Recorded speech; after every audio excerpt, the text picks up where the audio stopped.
శ్రీ సుబ్రహ్మణ్యేశ్వర స్వామినే నమః. సుబ్రహ్మణ్య స్వామి యొక్క ఈ స్తోత్రాన్ని పఠించడం వల్ల అడ్డంకులను అధిగమించడానికి అత్యంత శక్తివంతమైన స్తోత్రం ఇది. ఈ స్తోత్రం చదివిన వారికి ఎటువంటి కార్యం తలపెట్టినా విజయం వరిస్తుంది. జ్ఞానాన్ని, బుద్ధిని, శక్తిని కూడా అందిస్తుంది. మరియు శత్రుబాధలు, రుణబాధలు తొలగిపోతాయి. భక్తితో, నమ్మకంతో ఈ స్తోత్రాన్ని పఠించిన వారికి ఏ కార్యం తలపెట్టినా స్వామి అనుగ్రహం తప్పకుండా కలుగుతుంది. సుబ్రహ్మణ్య స్వామి యొక్క అనుగ్రహం మీకు ఎల్లప్పుడూ ఉండాలని కోరుకుంటూ ఈ స్తోత్రం.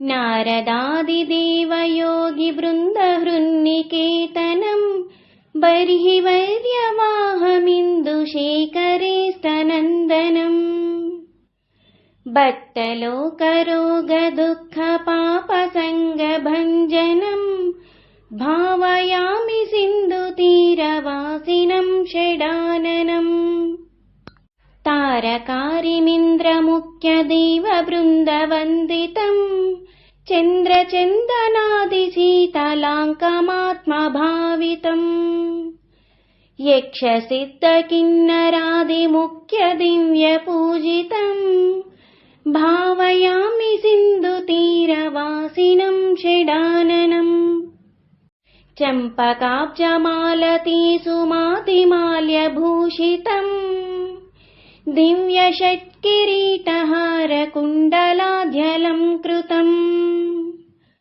కుంకుమాదియుక్త దివ్య గంధ పంకలేపితం భావయామి సింధు తీరవాసినం షడాననం ఆశ్రితాఖిలేష్టలోకరక్షణాయ రాంగ్రిపం శక్తిపాణిమచ్యుతేంద్ర పద్మ సంభవాదిపం శిష్టలోక చింతితాదసిద్ధిదానలోలుపం భావయామి సింధు తీరవాసినం షడాననం వీరబాహుపూర్వకోటి వీరసంగ సౌఖ్యదం శూరపద్మముఖ్యలక్ష్యకోటి శూరముక్తిదం ఇంద్రపూర్వదేవ సంగ సిద్ధ నిత్య సౌఖ్యదం భావయామి సింధు తీరవాసినం షడాననం జంబవైరికామినీ మనోరథాభిపూరకం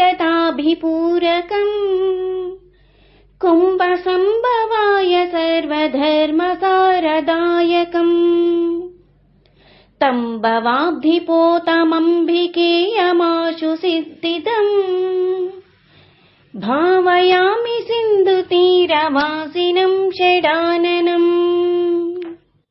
పూర్ణచంద్రబింబకోటితుల్యవక్త్రపంకజం వర్ణనీయ సచ్చరిత్రమిష్టసిద్ధిదాయకం స్వర్ణవర్ణగాత్రముగ్రసిద్ధలోకశిక్షకం భావయామి సింధు తీరవాసినం షడాననం పూర్వజన్మ చింతితాగసంగభంగ తత్పరం సర్వధర్మదానకర్మ పూర్వపుణ్యసిద్ధిదం సర్వశత్రుసంగభంగదక్షమింద్రజాపతిం భావయామి సింధు తీరవాసినం షడాననం इति श्री शंकर भगवतः कृतो तिरुचेन्दूर श्री षण्मुख स्तोत्रम